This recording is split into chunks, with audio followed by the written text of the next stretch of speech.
Hello, I'm Hansi Parchment. You're watching Talawa TV with Crystal Davis. All right. Check, yeah. Yeah, everything good? Yeah, man. I want to ask you this important question, right? Yeah. As a Red Devil, I know you know where I'm going with this one. Who do you predict will have the better season, you or the club that you support, and what's your reasoning? Why not the both of us? You're sure about that? Both of we can trust me, man. Own a buy from the transfer window.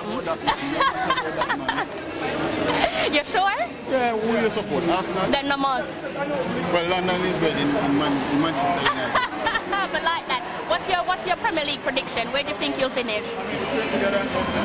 Fifth. That's a humble. Okay, so back in Europe. Yeah. All right then. Well, I wish you the very best. Before you go though, I want to know your parish of birth because I feel like we're from the same parish, but I don't want to get too excited. Paul Bogle.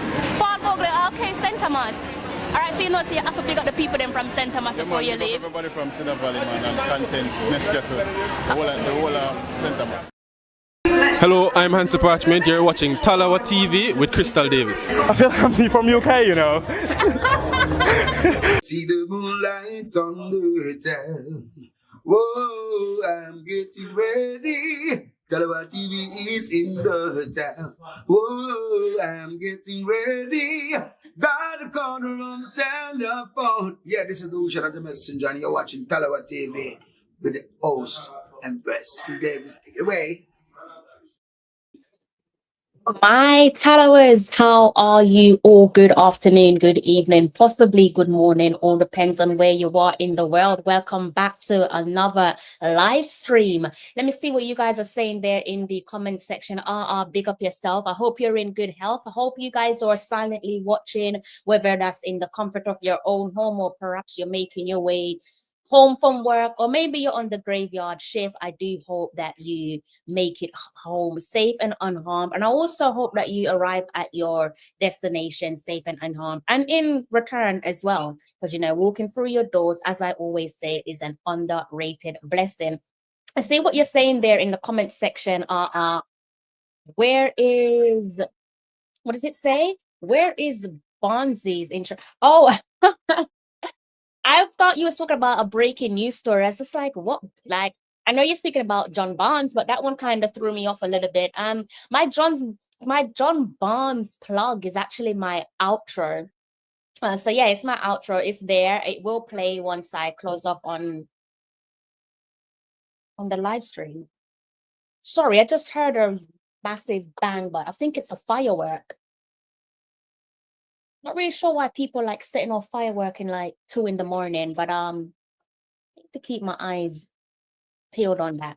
Yeah, sorry about that, guys. Someone's like letting off fireworks, so only Lord knows what they're celebrating at like 2 a.m. But anyways, back to what you guys are saying in the comment section. I met Johnny at a party shop in Jamaica. I went crazy. I had to let him sign my. You let the great John Barnes sign your patty bag. I mean, when it comes to stories, that's probably one of the best stories. Yeah, he's a lovely person. I haven't met him in person. So when I did the interview with John Barnes a few years back now, we obviously did it virtually for a number of reasons. The main one, convenience. It was just convenience for John Barnes. And he actually did invite me in person. But again, due to convenience and timing, it was just appropriate for us to just get the interview done there and then. With that interview, I thought it would never happen because obviously he's a busy man, hectic schedule, and I almost gave up. I was like, this is just never going to come to fruition. Thankfully, I hung on and I was persistent and paid dividends. One of my favorite interviews. I hope he remembers 2004. Wow. 2004. It's a long time, isn't it? Maybe he remembers. Who knows? He probably have an excellent memory. I don't know. I can't speak for the big man himself, but he probably has an excellent memory. If you're just tuning into the live stream, I hope you're in good health. I hope you're all in good health there, guys, who are in the comment section, and those of you who are also silently watching. Pick up yourself there. We took a pics way before camera for. I love this story. You are much older than I imagined. I thought you was like a youngin. You are way younger than I ever thought. So big up yourself, Now you've got me wondering, like, how old are you? Not that it's any of my business, but you come across as being like a 90s baby. You're doing an excellent job. Big up yourself. Conrad, big up yourself, Conrad. I hope you're in great health. Conrad said, people like and share. Do what the man says. Like and share the stream. Renato, big up yourself. I hope you're in good health. He says, the queen in her palace, Talawa TV #1 channel. Thank you so much for that. Blessings, Conrad. Yeah, look. That's why you don't judge a book by its cover. I really assumed that you was a 90s baby. So like I said, you fooled me with that one. Not that you was intentionally trying to fool me. I'm sure you're not trying to fool no one, but just the way that you engage with people in the comment section. Yeah, I really born after Independence Day. Okay, so you're nowhere near a 90s baby. So I'm assuming it sounds as if you're maybe in your look, I don't know. Maybe in your 40s. In your 40s? You don't seem like you're in your 40s. But anyways, sidestep a little bit. I have to engage with you guys there in the comment section because you keep the program relevant. You keep the program ticking. So let's just go ahead. You're born in the 80s. All right, I was close. I said 90s. I was close. Somewhat. Let's go ahead and bring up the headline there. I'm sure you guys would have seen the thumbnail already, so I'm not exactly spoiling anything for you, or am I? I don't think that I am. But long story short, I know I've been away for a couple of days. I've been trying to take care of things personally my end, so I do apologize for that. And now we're back in the swing of things. So what I've done in the run up to tonight's show, basically I've gathered some of the most eye-catching sports headlines over the last few days, and I'm about to break down those stories with you guys. I'm excited to do so because I haven't spoken with you guys over maybe a week, which is a long time. I was on a little bit of a momentum, so that is a long time. Usually I give you guys the live streams every other day, so again, I do apologize. So as I go through each sports report, please do drop your comments in the comment section. Let me know what you make of each of the reports, and if you're watching back on the replay, then of course do go ahead and do that for me. If you haven't hit the like button, what are you waiting on? Do go ahead and hit the like button. We're going to be talking about Michail Antonio and West Ham first and foremost. So if you feel free to talk about other Premier League stuff in the comment section, throw some questions my way, and I will do my best to answer those questions there for you. Benjamin Sesko seems as if he's on his way to Manchester United. I think that's going to be a good signing for them. Let me know if you disagree with that one. But enough of the long talking. Let's just go ahead and jump right into the first report there for you guys. And I think what I should do is just go ahead and bring up you guys' comments so that it can come up on screen. So I'm about to take my eyes off the screen temporarily. Let's look at this club statement here. I know there's a bit of a mixed reaction pertaining to it's no longer a situation, it's now reality for Michail Antonio. So I know some people, if you're looking at this from an emotional perspective, I know some people have varied feelings and opinion. I'm sorry, but those fireworks are going off again, and it's kind of making me a little bit nervous because it's so close to my door that I kind of feel like it's someone banging on my door, but it's not. So as I said, I know some of you have like mixed emotions, mixed reactions towards the decision made by West Ham United. So if you haven't seen it by now, hopefully I can bring you on the same page as myself and the rest of us. I'm pretty sure you would have seen this one there floating around over the last couple of days, especially with the announcement there of Callum Wilson. So let's just go ahead and look at this top statement there from West Ham. I think I might just read it completely there for you guys. Let's see what you guys are saying. All right, I'm going to take my eyes off the comment section in a while, okay? In the meantime, you guys should see your comments pop up on the screen, and I will turn my attention to your comments once I've finished highlighting the club statement. So it does say here, West Ham United can confirm that following the expiry of his contract at the end of last season, Michail Antonio will not be signing a new deal as a first-team player with the club. The 35-year-old striker who joined the Hammers in September 2015 from Nottingham Forest, made 323 appearances over a decade, scoring 83 goals and becoming the club's leading Premier League goal scorer in the process.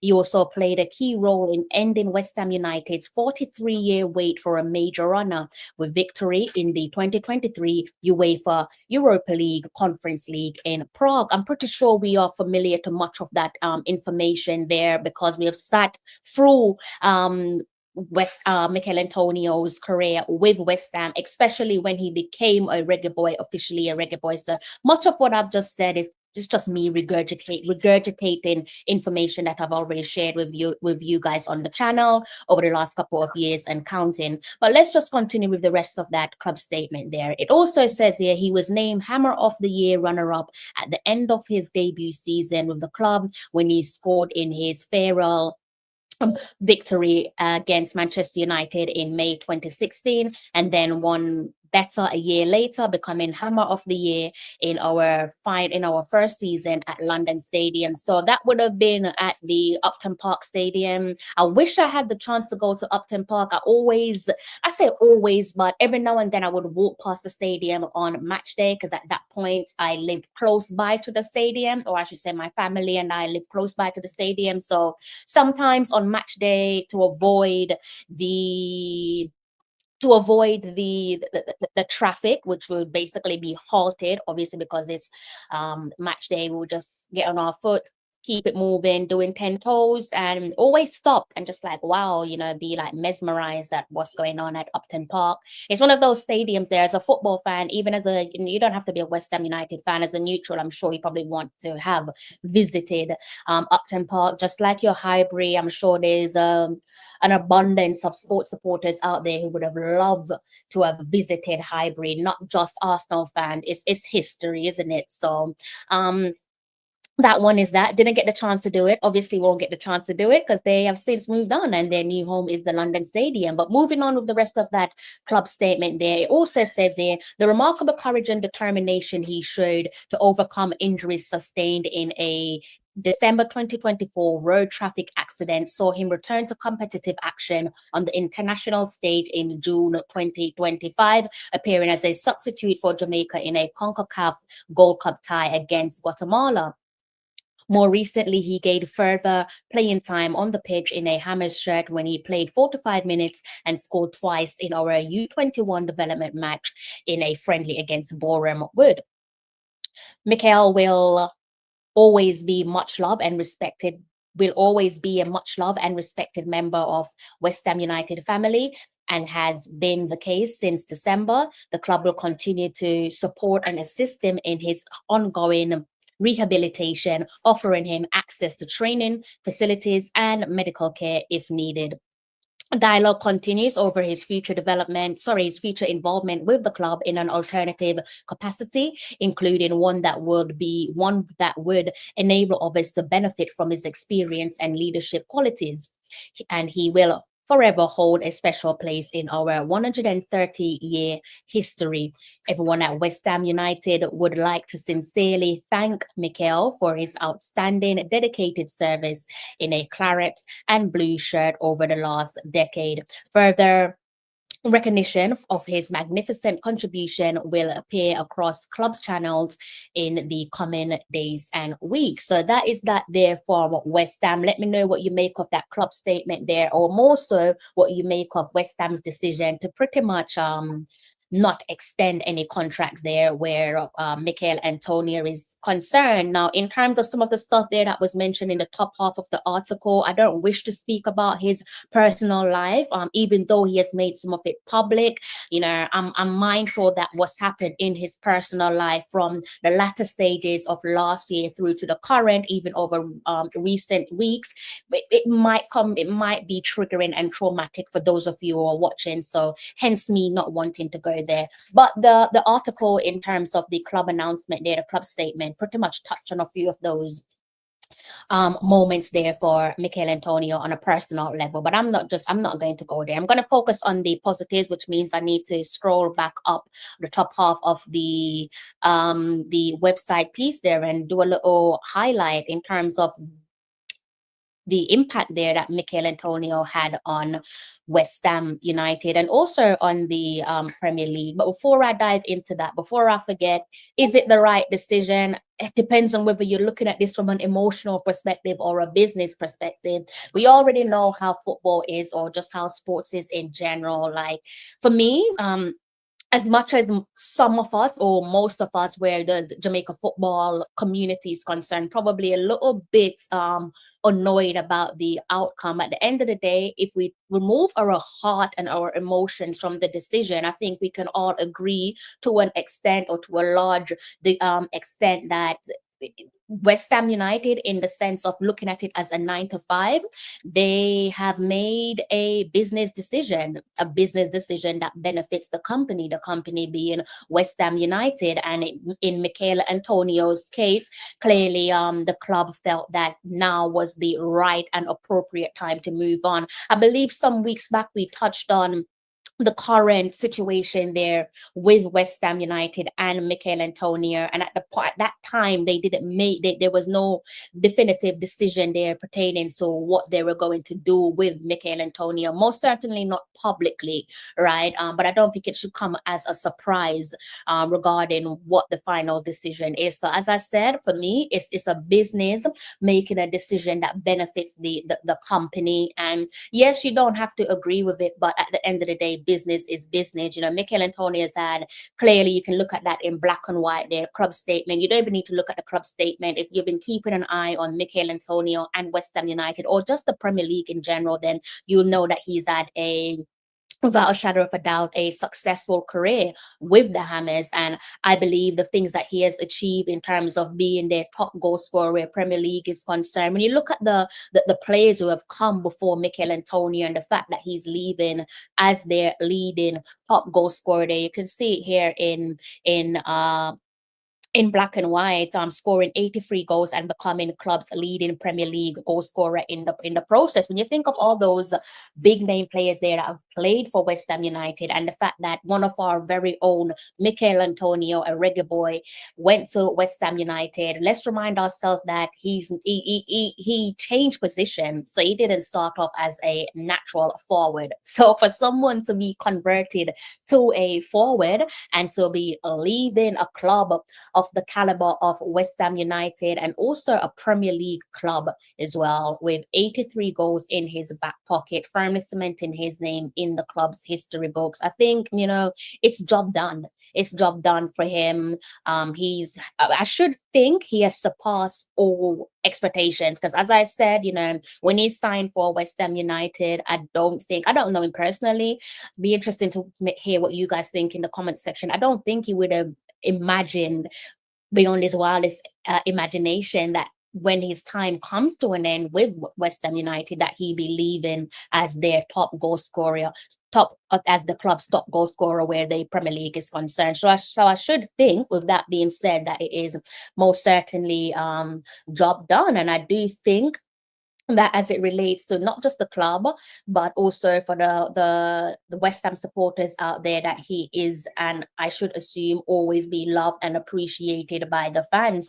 In my opinion, he's a Premier League veteran. Again, just think of his career trajectory and where he started off and to the current, you know, from club to club, league to league, on an upward trajectory, changing positions, playing wise, that is, on the field of play, and so on. And I've always said on my channel with you guys that success to a degree can be subjective. So when you look at the term success and also Premier League legend, I think it's often used subjectively. Most certainly when you're talking about Premier League legend, I think the Premier League legend conversation is used subjectively. I don't think it carries a single official definition. However, when you look at the criteria typically associated with said status, I think that there's a strong case there for Michail Antonio in the context of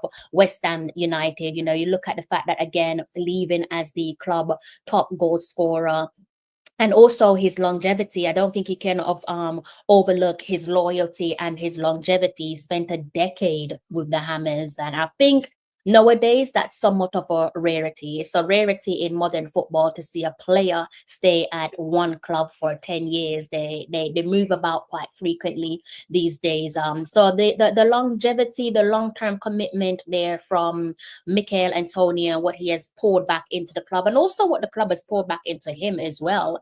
I think he does solidify his place in the club's identity, overall identity, and most certainly their Premier League identity. So in summary, to gloss over all of that again, bit of a subjective take there.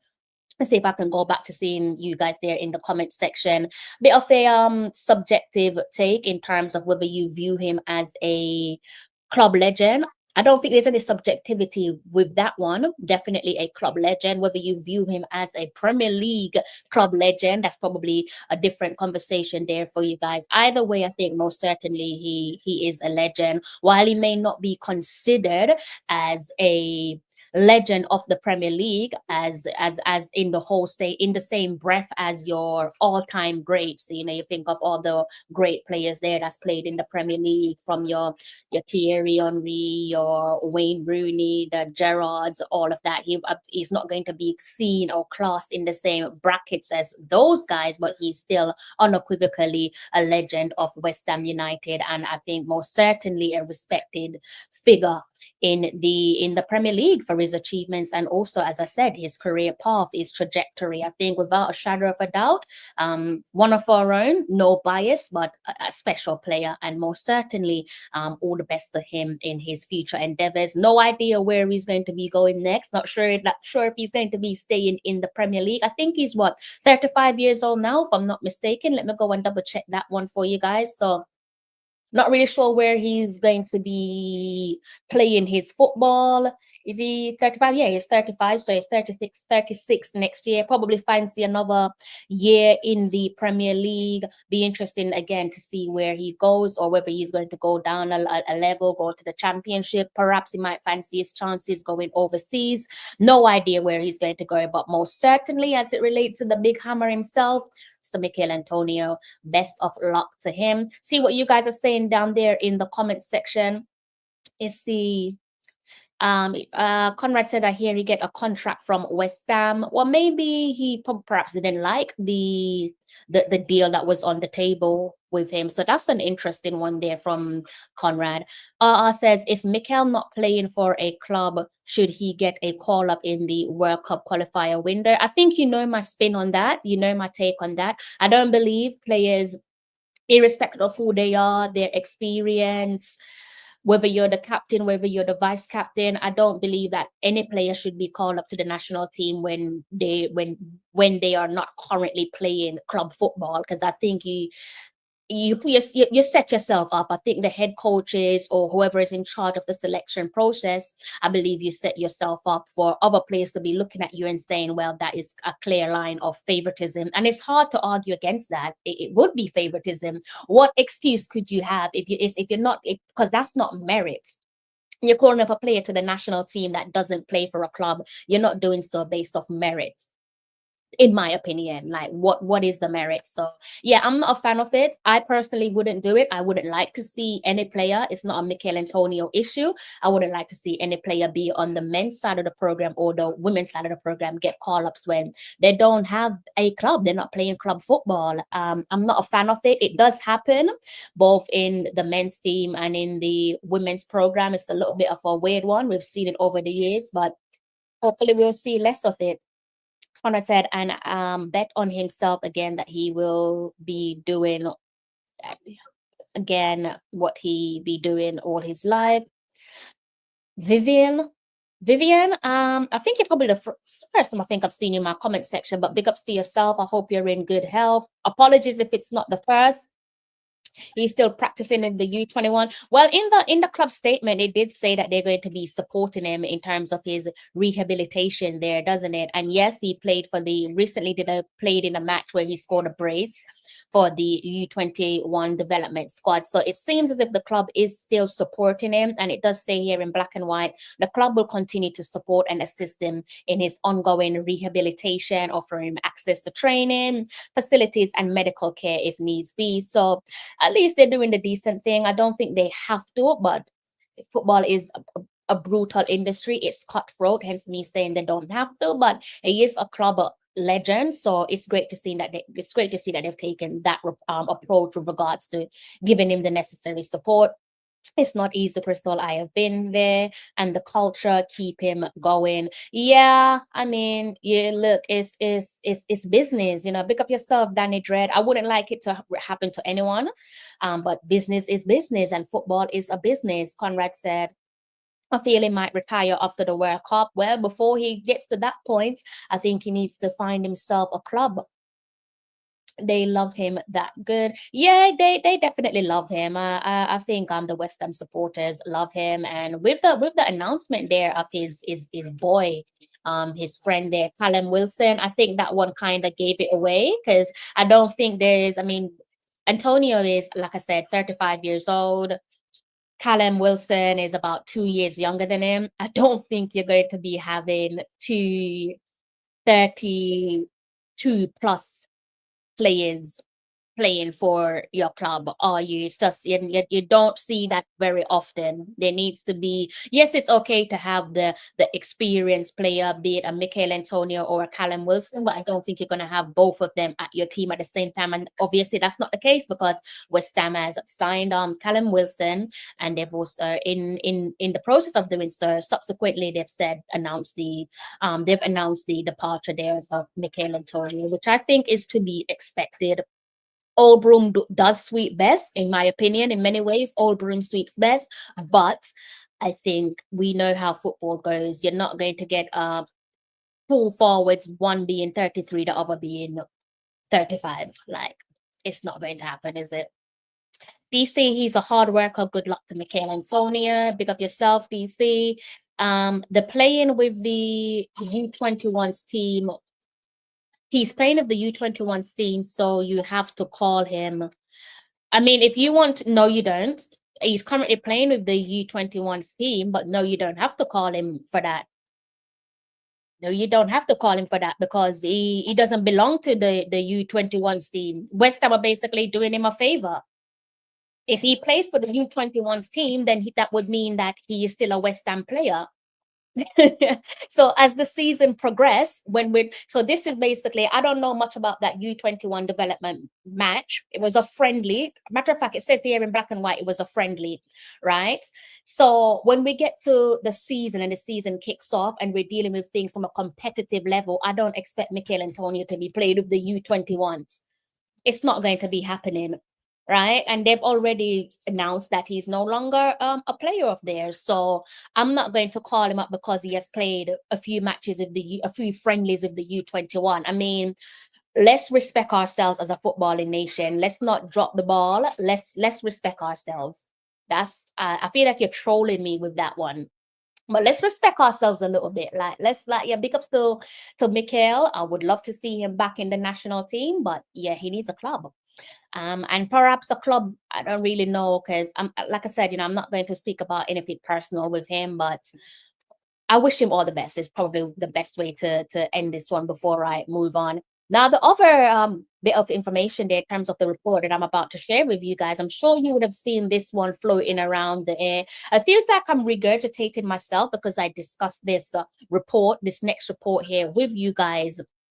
I believe it was, when did I discuss this one with you guys? I would have discussed it around summer of last year, right? So let's go ahead and see if I can bring that one up on screen for you guys before I segue into my other reports. Got about maybe 3 more reports to get through before I close off on the show. Sure, you would have seen this one as it relates to Ravel. So Ravel Morrison joins the PFA squad. In case you're wondering what the PFA squad is all about, let's go ahead and refresh your memory. You should already know if you've been watching the channel religiously, because as I said, we spoke about this last year. A little bit of a deja vu there. We spoke about a couple of the players there in the PFA squad from last year.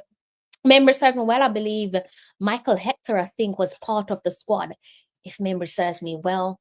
So it does say here, PFA preseason camp returns for summer 2025.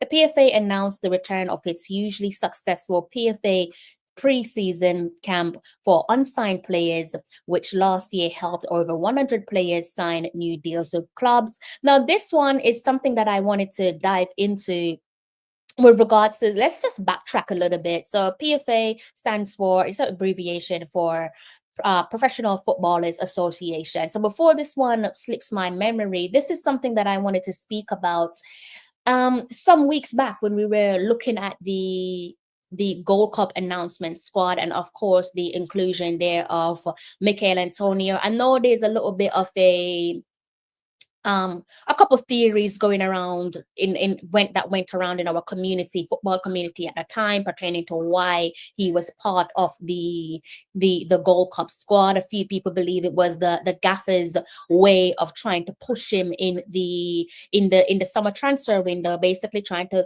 put him on a stage for potential clubs to look at him and, you know, sign him to a contract and so on. But at that time, I was saying to myself, like, well, if he knows what's going on with West Ham and where his future lies, and it's looking like he's not going to sign a new contract with them, I was thinking to myself, why not just, you know, go ahead and train with the PFA pre-season camp rather than coming into the whole Gold Cup situation? Because we saw what happened there. I'm not going to bore you guys to death.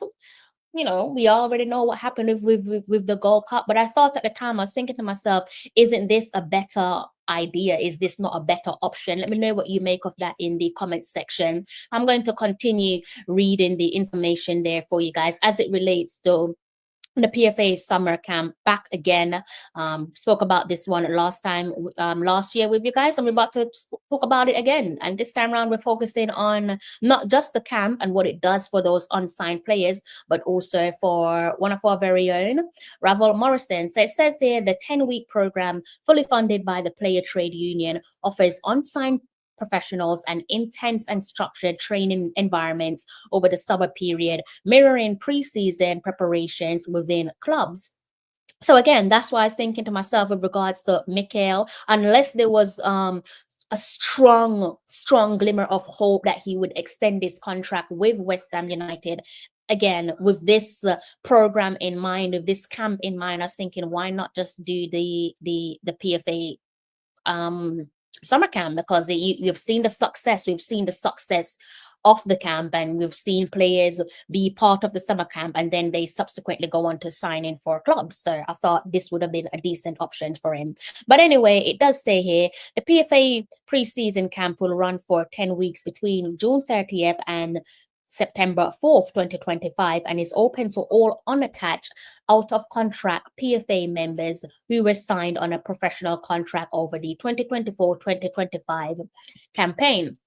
Last year, over 120 players benefited from the program, with over 100 going on to secure new deals with clubs after being contacted directly as a result of their involvement in the in the camp. So that's a high return. It clearly shows to you there 120 players benefited, 100 of those players there secured contracts with various clubs. So clearly the camp there serves its purpose.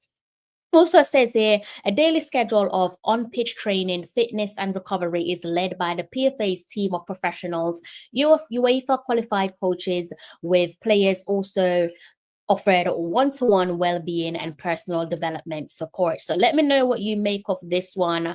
Again, they have some quotes there from a couple players who have gone through the program. Again, I'm not going to go through this one because it is me regurgitating much of what I've said almost a year ago.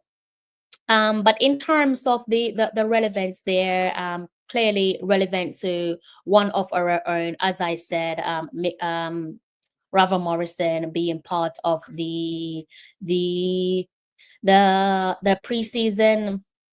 preseason camp, and you should be able to identify his name there.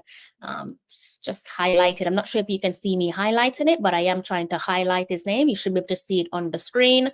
And if you guys want some further proof, you can look at the man in training. This was a photo shared by the PFA, recent photo of Ravel training with the PFA Summer Camp. No idea where this one is going to lead him, but in terms of is it feasible for him to secure a deal with a new club?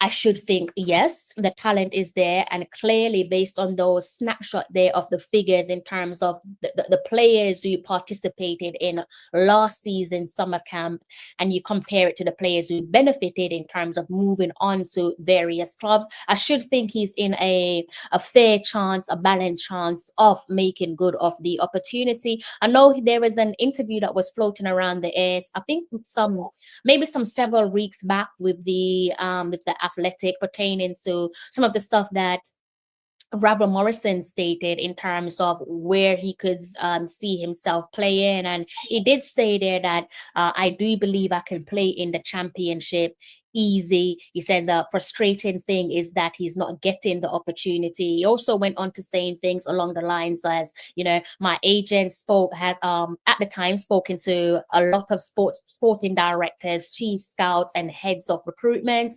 and we're pretty much at that time got really close to an agreement. I'm not sure what the agreement was, but it did say in black and white there, taken from the Athletic, that they got really close to an agreement. Then the manager's opinion, then they got the apologies, then they went on to get in the manager's opinion, and it became a situation of, oh, he's done this, he's done that, and you know how that one span now, and how that one resulted in the end for Ravel. And I do feel sorry for him, because it almost, looking back at that article, it almost seems as if when you focus on those few quotes there, in terms of looking as if there was a glimmer of hope of him signing for a club in the championship, then, you know, the manager's opinion came back, and it seems as if, I'm not really sure which club it is, but it seems as if he's just being judged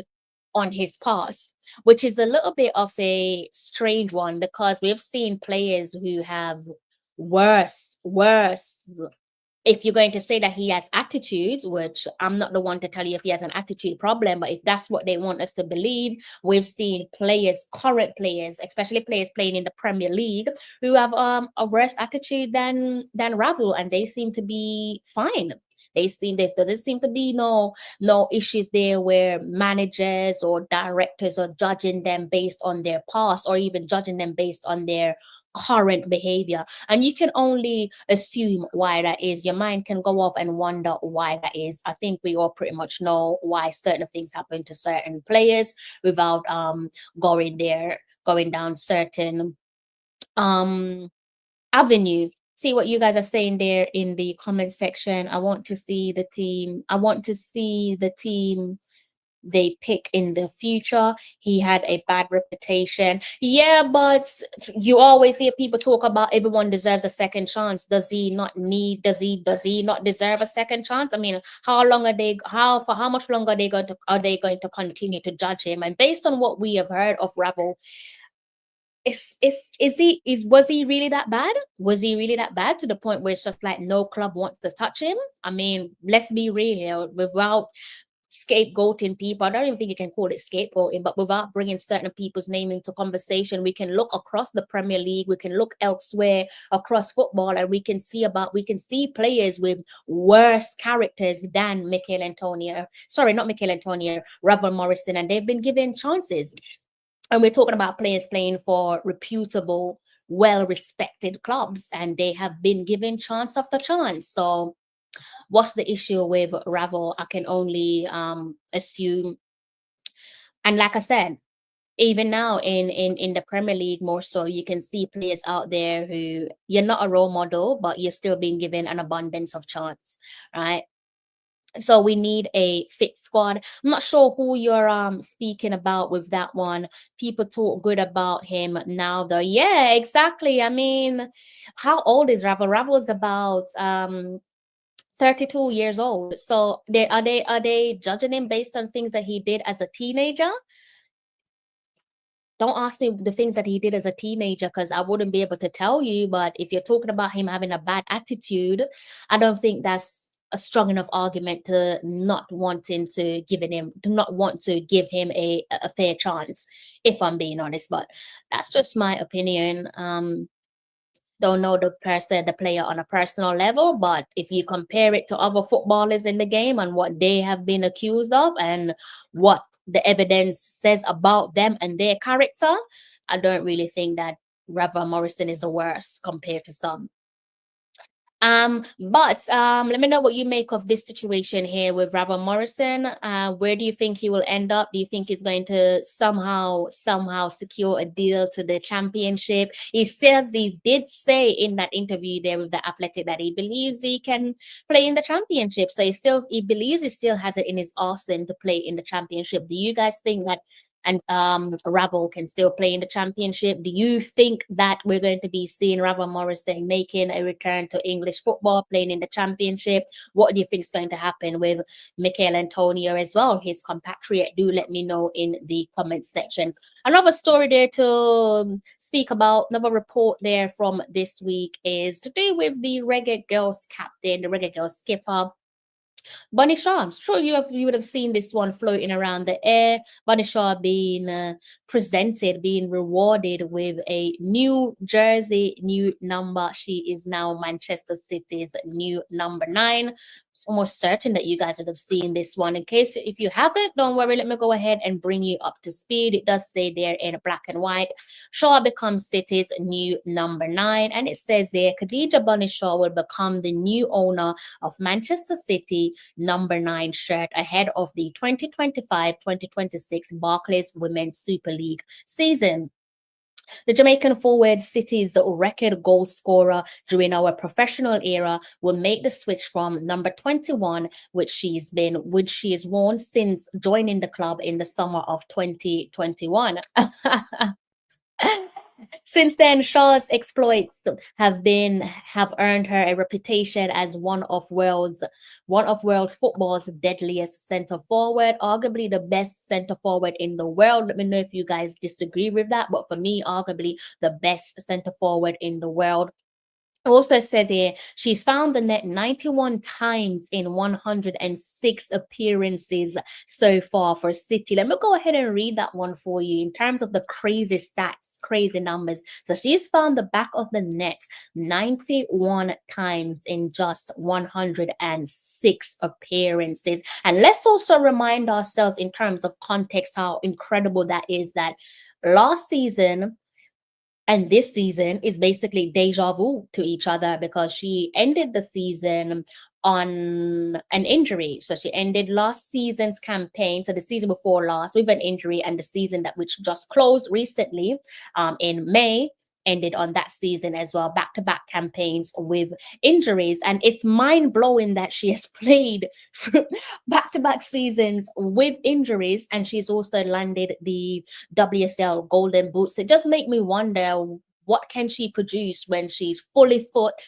fit, raring to go, injury free? I think it's quite scary. Like scary not for me, because I'll be hoping that she busts many nets. Just if you're gonna score against my club, I just don't want your team to win. But I don't mind her scoring against the team that I support. But I just think it's just unbelievable just how incredible she is. She's an incredible talent, leading goal scorer for her club there, and also for her country. You know, top goal scorer for club and country. There's stuff the piece there from the City website says the Jamaican also holds the record for the most goal scores across a single season. We talk about individual accolades. She has an abundance of individual accolades, scoring 31 times in 30 appearances in 2022-2023. So I mean, City basically, how greedy? So they basically have 2 robots. So they have Holland, the male robot, over with the men's team, and they have the female robot in Khadija Bunny Shaw for the women's team. So if you're a Manchester City fan, you must be happy. I mean, how greedy. You have two of football's robots belonging to your club. I suppose if you're a Manchester City fan, it's a case of long may it continue.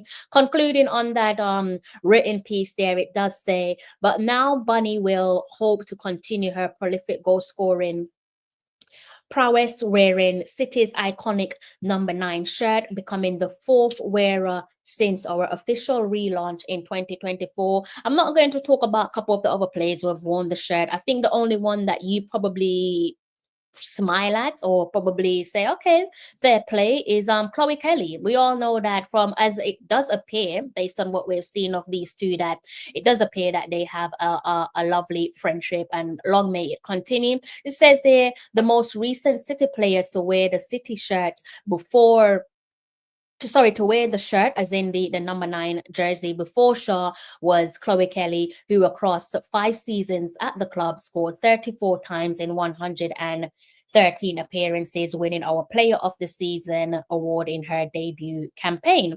So there we go. Bunny Shaw is the new number 9 for Manchester City. I'm sure ready to write more history, more a new chapter, more history for herself, both individually, securing those individual accolades, and hopefully securing some major silverware for her club. You know how I feel about Bunny being at Manchester City, especially under that former gaffer of theirs who has since moved on.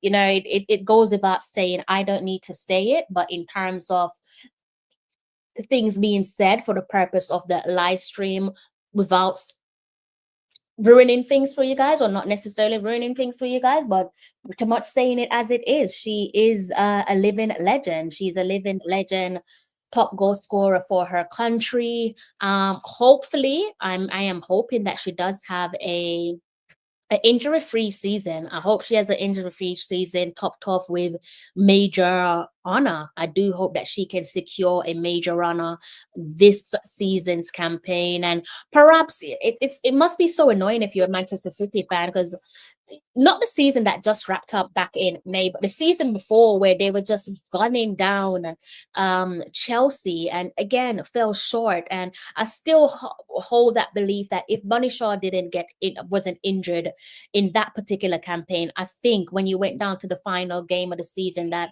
Man City would have been crowned the WSL champions, breaking Chelsea's streak.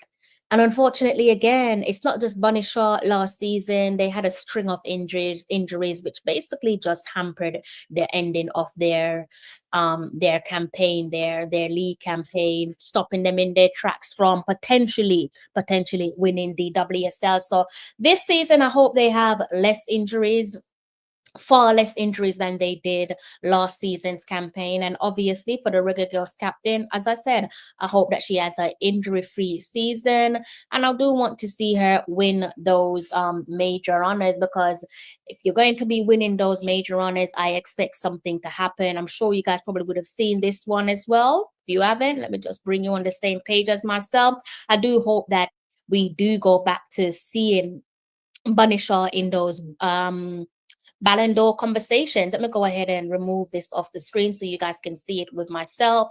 Go ahead and read that one for you. It says 11 Barclays Women's Super League players have been nominated for the Ballon d'Or.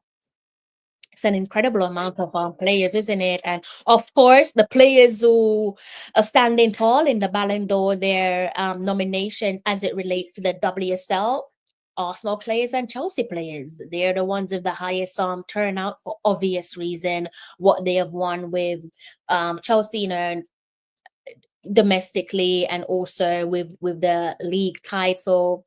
Of course, Arsenal with the UEFA Women's Champions League. So for me, Bunny Shaw, for it's not just, she don't necessarily need to win a trophy, I don't think, for her to be nominated for a Ballon d'Or, but I do want her name to be taken into serious consideration when we're talking about the Ballon d'Or. So, of course, I do want to see her win something with Manchester City for the upcoming campaign, something honorable. I'm not just talking, big up the League Cup. She's already got a League Cup. I would like to see her go more than that. I want to see her sincerely challenge, or maybe even put it in her back pocket, the WSL. the WSL title, and best of luck to the rest of the Reggae girls. They're playing in the WSL 1 and the WSL 2, so that is the top tier of women's football in England, and also the WSL 2, formerly known as the Championship. Pretty much all of the girls, they're playing across various leagues in their respective countries. Best of luck to them. Hope they can all secure some silverware this time round. Let me see what you guys are saying there in the comment section. They're going to get clubs for sure. So Conrad is pretty certain that Michail Antonio and Ravel Morrison will secure a club. One Bunny, new sponsorship deal signed today. JFF, can you confirm if it was on JFF Live? What sponsorship deal are you talking about? I'm not sure. You might have to add some meat to the bones of that one for me, please. DC says, I hope Bunny can stay healthy in the entire season. I think that may make the differences in winning the league title. Then she cannot be denied the Ballon d'Or. Well, I'm not sure about the last sentence there. I'm not sure. When you look at the list of winners for the Ballon d'Or, both male and female, I don't agree with I hear what you're saying, but again, work with me here. When you look at the winners for the Ballon d'Or, male and female, I think the evidence is there to say that she can still be denied, right? Remember, when you are from a certain demographic, you have to be twice as good, sometimes 3 times as good, sometimes 5 times as good as, let's say, your white counterpart, right? So,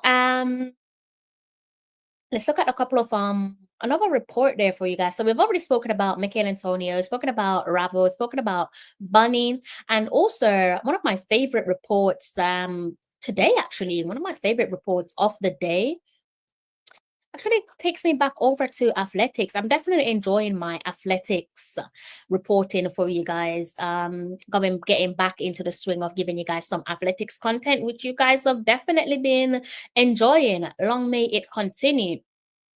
So let's just go ahead and look at this announcement there. You can see the headline with on the screen there in front of you. Tappa signs for Adidas. So that's a monumental moment there in her career. I am sure DC says true as it relates to my comments there on Bunny being potentially denied of the Ballon d'Or, even if she wins a major honor. So yeah, going back to this conversation, the announcement there on Megan Tappa signing a agreement deal with Adidas. And let's just go ahead and bring up that article there taken from the trusted Sports Max. Let's just go ahead and dive right into this one before I close off on the show for you guys.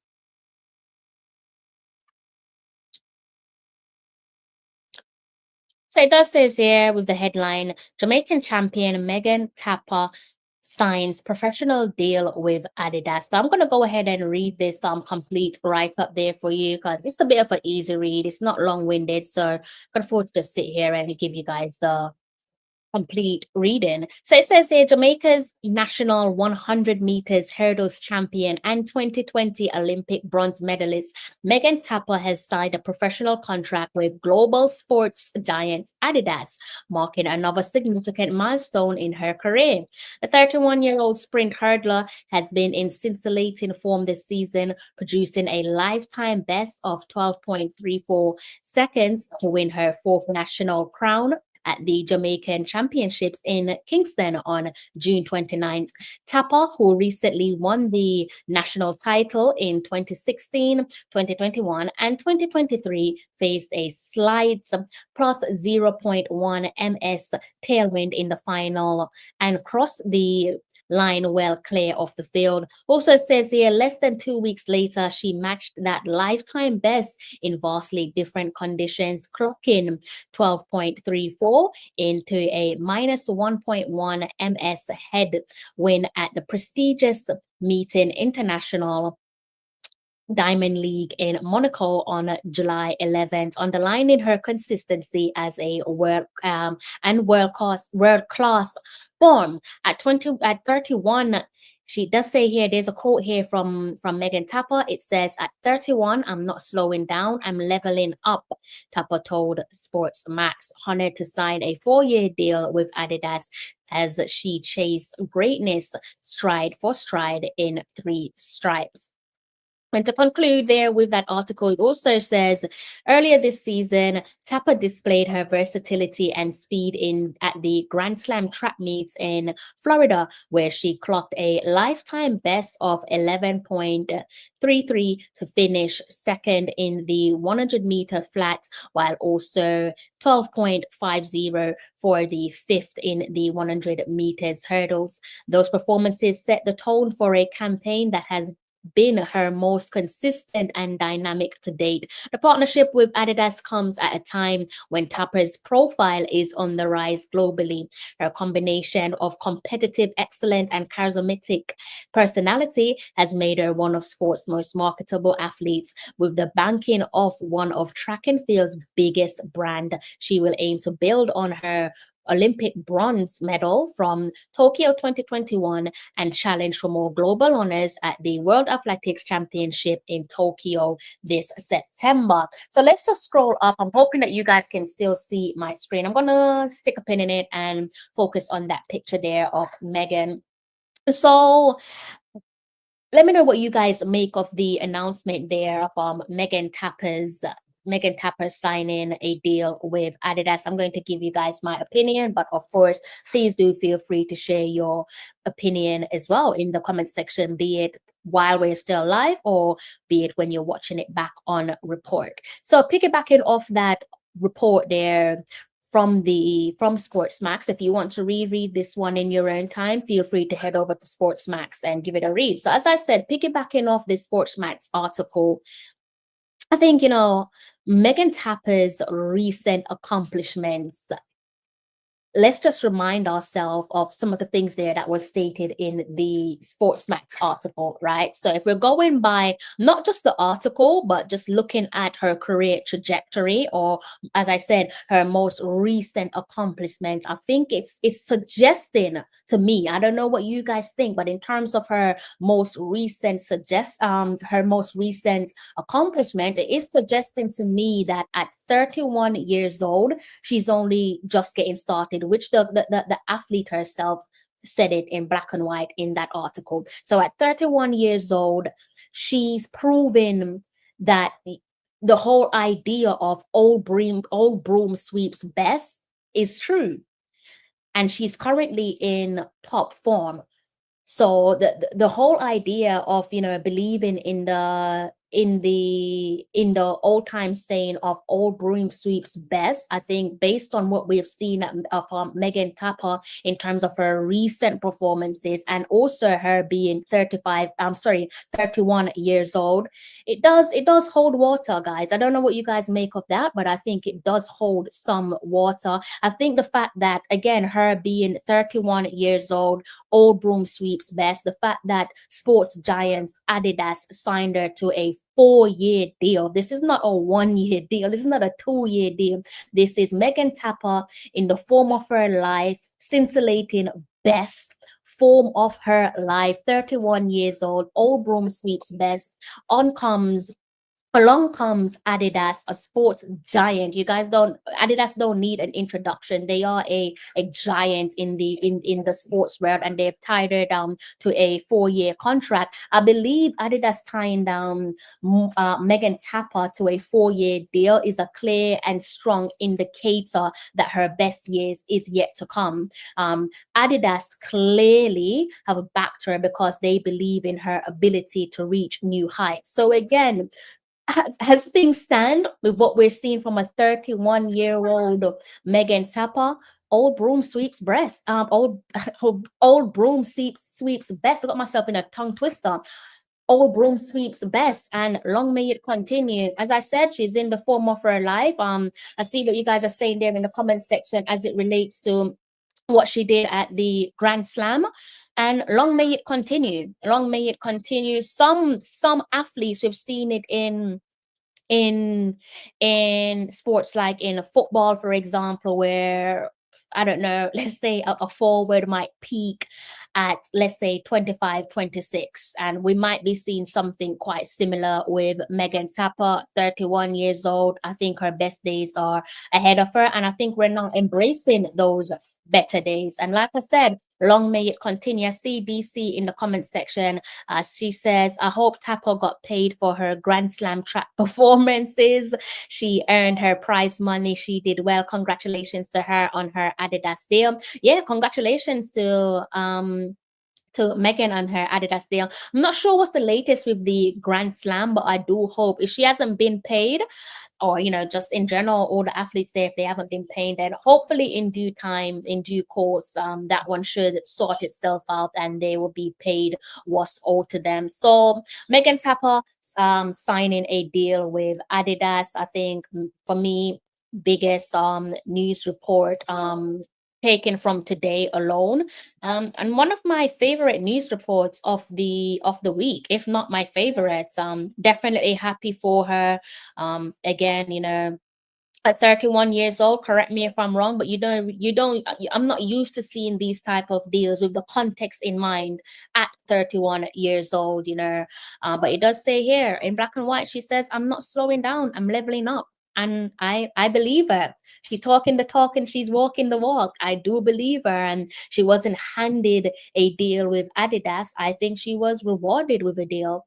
Signed a 4-year deal with sports giants Adidas. As I said, old broom sweeps best. At 31 years old, I think it's only going to get better for Megan Tappa. And as I said, echoing what I've said a couple of times now, long may it continue.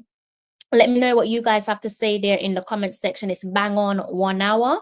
So I'm going to have to love you and leave you guys in a short while. But do let me know what you guys have to say in the comment section with regards to what's been reported from Michail Antonio, Ravel Morrison, Bonnie Shaw, and also Megan Tappa. I've got a couple more minutes there with you guys before I close off. So even let me know your thoughts there in the comment section. All right. If you've got any questions for me, please feel free to swing them my way.